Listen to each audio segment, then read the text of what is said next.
Hello fellow mutants, welcome back to another video, and in this video we're going to talk about how the 2003 Turtles is underrated 20 years later. I grew up on the 2003 Turtles. They are my very first incarnation Turtles that I've watched in a series.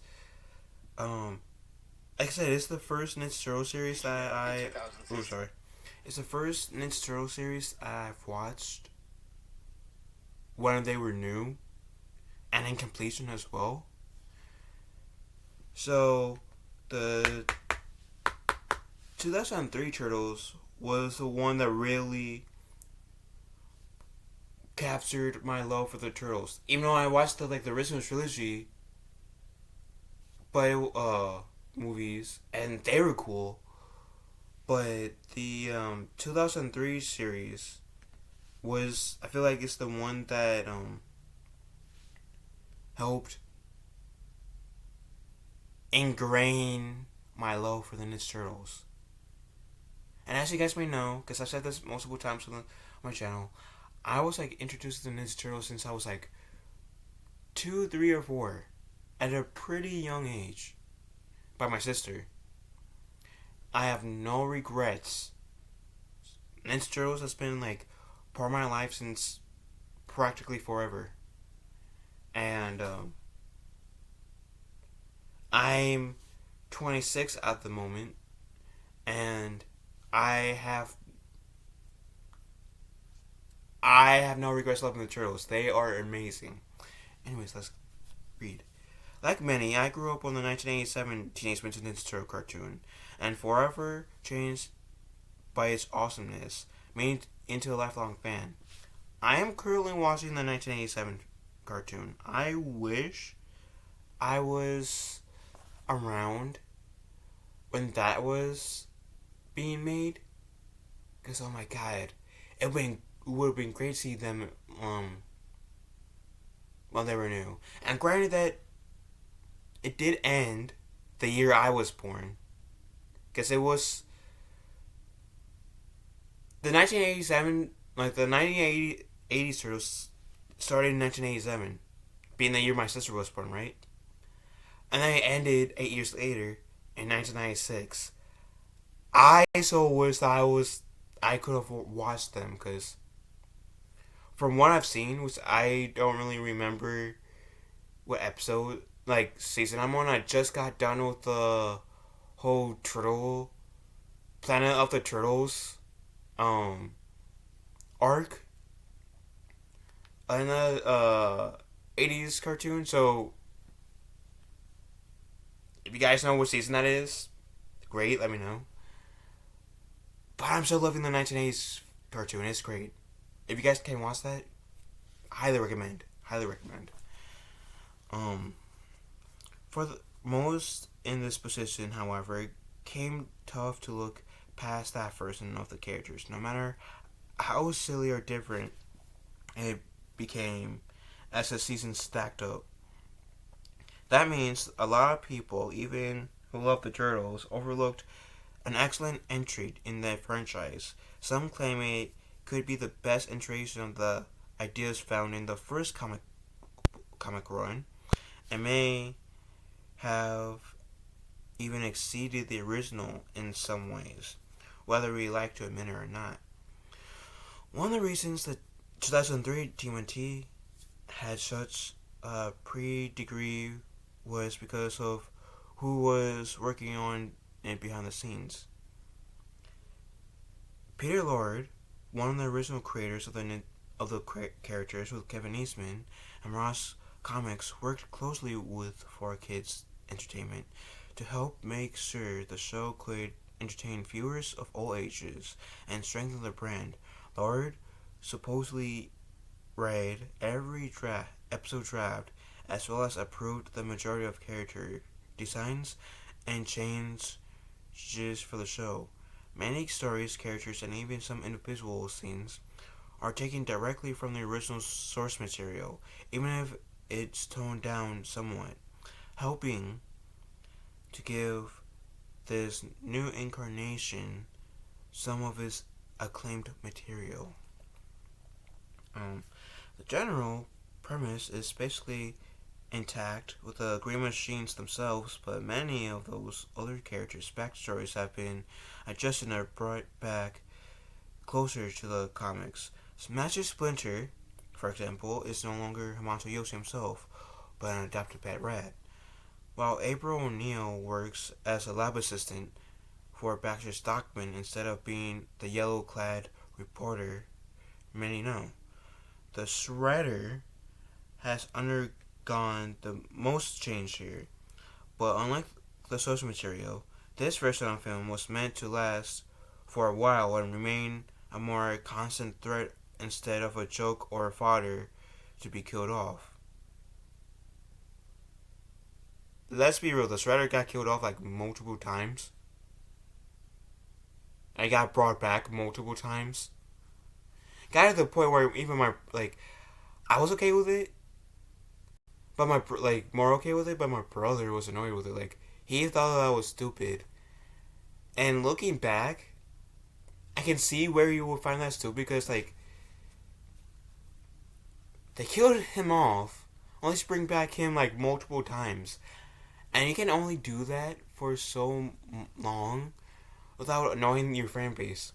So I can see why my brother would dislike or get tired of them bringing back the Shredder after killing him like 50,000 times. Um, the crowd seems split on his update origins, but it does help with explaining a few of the plots. Other major, other minor players like Casey Jones, Leatherhead, and the Rat King had their personalities and histories expanded on or aligned closer to the original concepts, with everyone still working smoothly with the storyline. I don't remember the Rat King being the 2003 Turtles. I have to rewatch that because, like I said, I don't remember the Rat King being the old three Turtles, and I grew up on that. So, and it's been like a hot minute since I've watched that series. It's been like I want to say at least a decade since I watched it. Not because I'm disinterested. It's just a lot of things has happened in my life since then. But yeah, I gotta rewatch it just to see which episode the Rat King's in. The story is in the series is the story in the series is tight, especially with those first several seasons. Things happen to the heroes, but it feels like there are reasons for almost every interaction, and they soon become individual involved in someone else's tangled web instead of events feeling too coincidental or overly linked together. With this type of world building, the plot feels more fluid and much less out of left field. The cartoon is about the turtles, but not everything happens because of or just to them. Other forces are constantly at work. There are large overarching stories and smaller important tales mixed into all of that, leaving the individual and season-long arcs more exciting and engaging. Even the side episodes come off as somewhat meaningful, and over time, they begin to link into the world at large. So almost none of the adventures could be called true filler. And I have to agree, it kind of feels like, especially when they were just called the Ninja Turtles before they went to the future, it felt like every episode, or at least most of the episodes, felt like they had a purpose and they contributed to what could be like an overarching story that they potentially were setting up. So I get them. I can back that. The show excels at its build-up, sparing throwing anything away, while having a ton of character evolution, and not just for the mutants. And I can agree with that because even when they did Back to the Future, or no, sorry, the Fast Forwards show and the Back to the Sewers, it felt like there was a lot of character development, and I dug that. And mainly my favorite episode, and I'm combining Fast Forward and Back to the Sewers, is when, like, in this, like, I'm not going to, like, refer to the first few seasons when they were just called Teenage Mutant Ninja Turtles. But, my favorite episodes when they had, like, Fast Forward or Ancestors or Back to the Sewers slapped on was, I forgot the title name. But I think, I don't, I was going to say, I think it's called When Things Change, but I think that's a pilot episode. But the episode synopsis, and this is in Back to the Sewers, is when the turtles were brainwashed into working for the Foot, and it took April and Casey to snap them out of it. That's my favorite episode of the later episodes. My favorite episodes of, like, when it was just the Ninja Turtles, like, it was just called Teenage Mutant Ninja Turtles, is the Battle Nexus. And, the Battle Nexus arc and the, when the Ultimate Draco appeared and sent the Turtles into those, like, different, like, realities. Like, Donatello went to this post-apocalyptic future where what happened if he didn't show up. Like, the Shredder and Casey died. The Turtles disbanded. Shredder took over New York. It's really dark, and I dig that episode. Mike Isaac went into this, like, superhero type universe, and and Splinter is called the Splicer, and he's a bad guy, which I dig that. Leonardo meets Iyugi. I forget the rabbit's name, but the rabbit that would sometimes hang out with the samurai rabbit that would sometimes hang out with the turtles. I dig that. And Raphael just went to this alien planet that was racist. I dug that, but Raph's story arc in that is my least favorite. Or was least interesting to me, I should say. But I often go back to that story arc on YouTube because, like, someone masterfully combined, because I think it was like 4 episode arc, if I remember correctly. Someone masterfully combined those episodes together, and oh my god, it's so good. So I often go back to that specific episode because that was beautifully done. Anyways, most of the animation was done by Don Wu, a studio that also worked on the Batman cartoon, and it shows. The presentation is a huge draw for TMNT, especially in their use of shadows, crisp backgrounds, and it's hard not to love the pure white eyes of the turtles, which they totally dropped when, like, a Fast Forward came to be, I feel like. If not Fast Forward, then Back to the Sewers definitely dropped that. Complementing the white eyes of the turtles, complementing that superhero style with the headbands.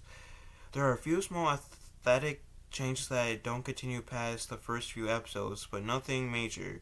The big alterations came when season 6 and 7, like many fans of many other shows, TMNT is guilty of reusing a good bit of footage of the series continued. The music is also enjoyable. There are recognizable characters' themes that start to stand out. Most of the soundtrack is mixed up slightly to try and keep it fresh, using stingers to shift the scenes, with the overall sound you having a Japanese flair. The aspect that took me the longest to adjust to was the voice acting. None of what we heard is bad, but it feels quite different at first, and that is by design. Some of the voice actors even discussed how they wanted to make sure that their voices were original takes on their personalities. It worked, and it took a little longer to get there for me. The standouts here go by Shredder, who was voiced by Scott Rayo, how we pronounce his name, and Baxter Stockman, Scott A. Williams, who is simply a treasure through the entire run. I mean, I think that's normal, because at this point, the Turtles had like four iterations and shows, because there's the 80s cartoon, that horrible Next Mutation show, the '03 cartoon, the 2012 cartoon, and the um Rise of the Ninja Turtle cartoon. And if you want, because it's animated, the 2007 Ninja Turtle movie. Oh, and I guess if you like, and all the movies, I should say. It's since I'm bringing the 2007 Ninja Turtle movie in the mix. I think it's normal to feel like, eh, at first with some of the voice actors who's take on the roles as the Turtles, because they're new and you're getting used to them. It's gonna take you a bit to get like say, okay, I can deal with these voice actors, these voices for the Turtles. And no doubt, when Mutant Mayhem kick rolls in theaters in August, some people are going to have that same feel. So I think getting adjusted and having some time to get adjusted to the new voices of the Turtles is an understandable thing. Seeing how there's at least like what, 8, if not more, iterations of the Turtles that we have seen. So, like I said, I can't blame them. I can't blame anyone who says at first to the voice of the Ninja Turtles. Anyways, the characters really are the strength of this version, with Splinter and Shredder both coming as a complete badasses. I agree. The majority of the major players feel more effective, and there is a progression. As the beginning of the series, the Mousers, Purple Dragon, and regular Foot Clan soldiers give the heroes trouble, but there are upgrades, enemies evolve, and it isn't always the same strategies. Keeping the fight scenes themselves energetic, April learns how to fight, people train and improve, new threats are consistently introduced, and this keeps everything interesting. When Shredder and the Turtles do have the team up, which I feel like it's based on the Shredder. I think they're talking about the Cry version of Shredder. I don't remember if Oroku Saki version Shredder ever teamed up with the Turtles. Another reason why I have to rewatch the series. Once Shredder and the Turtles do have a team up, the tensions are still thick, and most of the big events affect people and have weight. Season 4 sees Leonardo mentally scarred from the huge fight of the previous season, as he becomes depressed and goes through some formal PTSD like light for a kids show. Having lost a chunk of his shell, Karai loses her father figure and become a female version of the Shredder for a brief time, but great. Period. Casey Jones has shown his feelings for April for years, and season 7 finally concludes with their wedding. Season 7 was the Back to the Silver season. I thought that was a very poetic way to end the series, to be honest. TMNT wasn't afraid to explore the characters so that there are consequences or domino effects for some actions that get dark. Those more grim tones did cause some issues, however. This is a kids show where Leonardo cuts Shredder's head off, sort of. Baxter Stockman loses limbs whenever he fails his boss. People die in creative ways, like rapidly aging and falling to dust. And let us not forget episodes such as Same as It Never Was, arguably one of the biggest parts of the show, where we see the majority of our heroes and enemies die on screen. Which I think Same as It Never Was the episode, like the arc where I was talking about, where the Ultimate Draco sent the turtles into like different universe or dimensions. I think so, if memory serves me right. Don't quote me on that. Correct me if I'm wrong, if I am in the chat. going to a bit more serious, like it was something the original show tried to in its last couple of seasons, but maybe TMNT did it a little too well, leading to their downfall. Um, there was also a little episode that most fans of the show are quite familiar with, Insane of the Membrane, because it wasn't aired in the U.S. during the initial showing, but wouldn't be allowed as part of the syndication runs until 2015. The only way to watch it until then was by viewing it on the 4Kids website or purchasing the DVDs, which were their own complex mess for those attempting to collect the entire series. This episode was deemed unsuitable for younger viewers, and it was hard to argue that the creators weren't pushing a few boundaries. I don't remember Insane of the Membrane. Maybe I didn't watch that. Oh, it explains in the next paragraph. Insane of the Membrane focuses on Baxter Stockman having lost his body and growing a new one, only to have it slowly decompose as he attempts to hunt down April, who he blames for all his mishaps. She breaks off his jaw at one point, among other body failures, and he is presumed dead at the end of the episode. This was mostly caused by the scripts and early designs going through one teams of Fox broadcast standards and practices group, while the other products went through another after a personal change. The shakeup caused the episode to be shunned and may have been a major reason for larger changes that occurred as well. Yeah, I don't remember that episode. I don't think I ever watched that episode. But now I do want to. That sounds dark but interesting. Farkas was enjoying the popularity of the TMNT, and it wasn't the most of their other shows. It wasn't like the most on their other shows, but being produced mostly in New York and not subject to the same strict censorship as most of the anime they were bringing over, but the aforementioned grittiness eventually caught up with the program. At the same point, Playmates asked for the show to undergo some changes as well. This was the company that made all the TMNT toys, which meant they were also a big part of the franchise's ability to make money. Playmates wanted to sell more toys and refocus on a younger audience, which meant that the show needed to change. With both groups wanting a tonal shift, there wasn't much stopping it. But season 5 was already being worked on.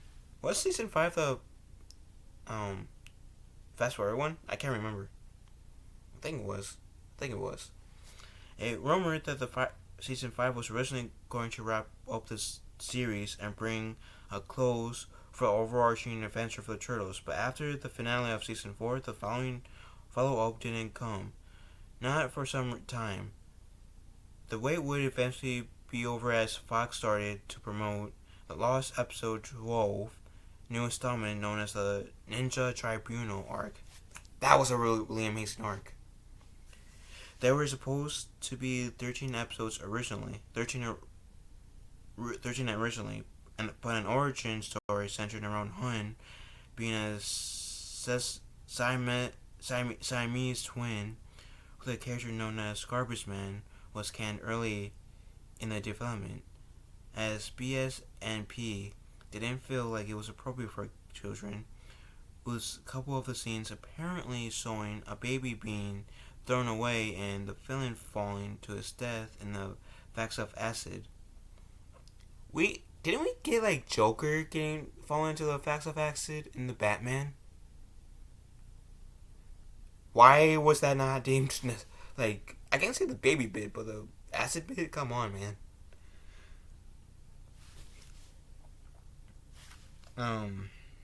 The majority of season 5 went the fantasy and ninja mystic route, and dragons and a lot of exposition dumps and a few retcons. So that was, I believe, the season before Fast Forward then. So even though this group of episodes feels like they belong with the rest of the show, it is the weakest of the first 5 seasons and a tale of things to come.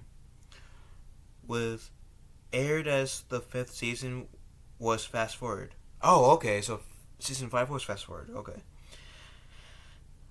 Right, because it lasted like 2 seasons. And then season 7 was Back to the Future. Or Back to the Sewer, sorry. Was Fast Forward a new status quo where the Turtles were transported to 2105 and teamed up with Cody Jones, the great grandson of April and Casey, to fight a new crop of enemies.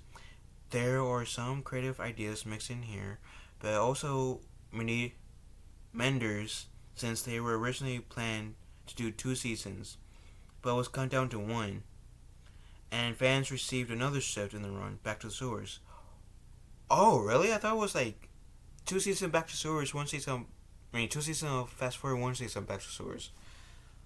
I guess it totally spaced on me that it was like 1 season. It felt like multiple seasons when I was watching it. But okay. But I did enjoy Back to the Sewers. That was pretty good, in my opinion. I might have to rewatch it because I based it on how I liked it at the time. This attempt at the return of the President would see another redesign, one that seemed to make the 2017 TMNT movie as an inspiration, possibly for the toys or some sort of brand synergy. Both new takes were the show within the show saw changes to the art and tone, aspects that were not received well by the fans. I wasn't a huge fan of Fast Forward, like them traveling in the future. But when they went back to the sewers, I enjoyed Back to the Sewers more than Fast Forward. I don't know if I would still like it now, like years later, but I remember enjoying Back to the Sewers more than Fast Forward. Especially the theme song. The theme song for Back to the Sewers, I can still jam out to. Fast Forward was like, okay. And then the teenage seasons 1 through 4 theme was, yeah, I can jam out to that. So yeah. Anyways, both they have interesting elements that continue some parts of the story, but these entries make it seem like season 5 was meant to be a true conclusion. I can get that. This is a long ass article. Okay. That all probably sounds like a lot unless someone is already familiar with the show or has looked into it.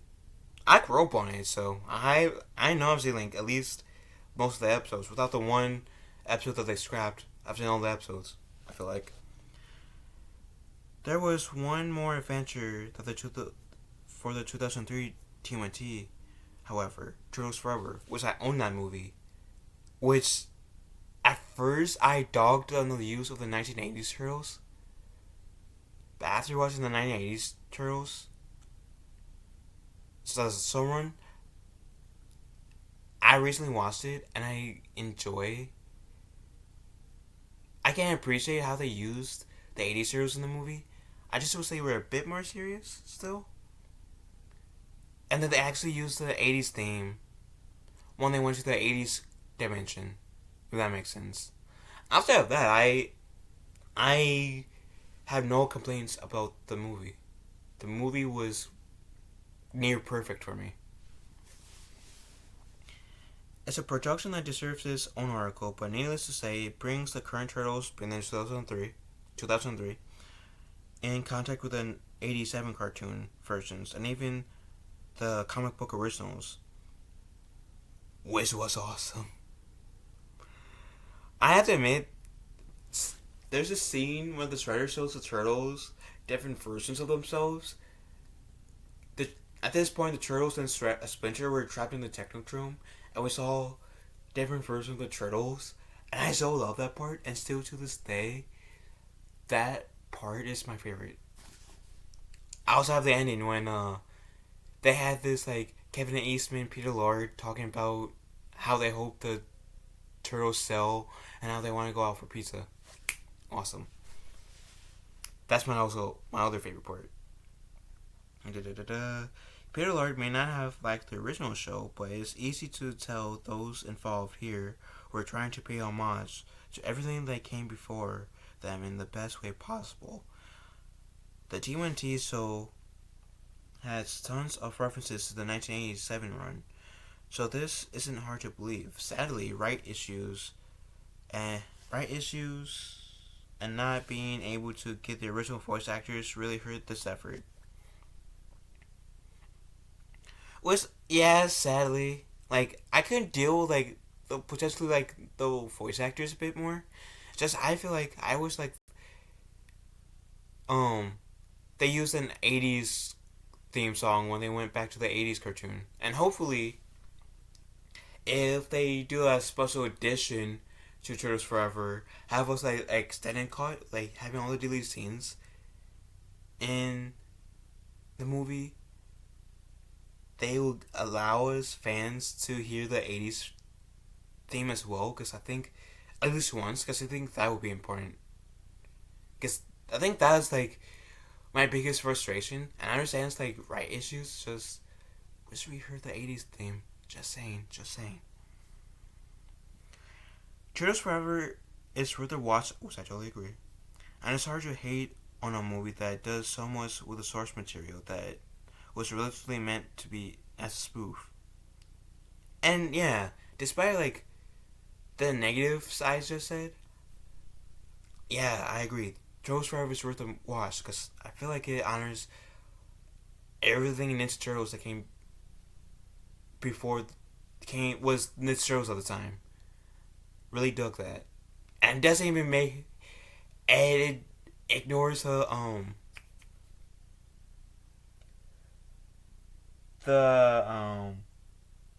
live action shows next mutation show. Thank God, because that show was an insult to the Ninja Turtles, in my opinion. Um, so the 2003 Ninja Turtles did an excellent job at evolving the material and making it more cohesive. The first four seasons were incredibly enjoyable, a shell of a time, one might say. The rest of the three, for viewers who find themselves wanting more, it was as a kid I enjoyed. I enjoyed the last three seasons, but like I said, I feel like I liked Back to the Sewers a bit more than Fast Forward. Personal preference. The complete series is still a little annoying to obtain in physical media, but it's streaming on Paramount Plus currently, and there is never a bad time for what it might be arguably the greatest turtle show made. Now, I've seen. This is me coming from watching Next Mutation as a series, in its entirety, the 2012 series, and the Rise of the Ninja Turtles series as a whole. I agree. 03 is one of the best series ever. Can't really say for the 80s cartoon because I haven't finished that yet. But I'm liking what I see so far. But I really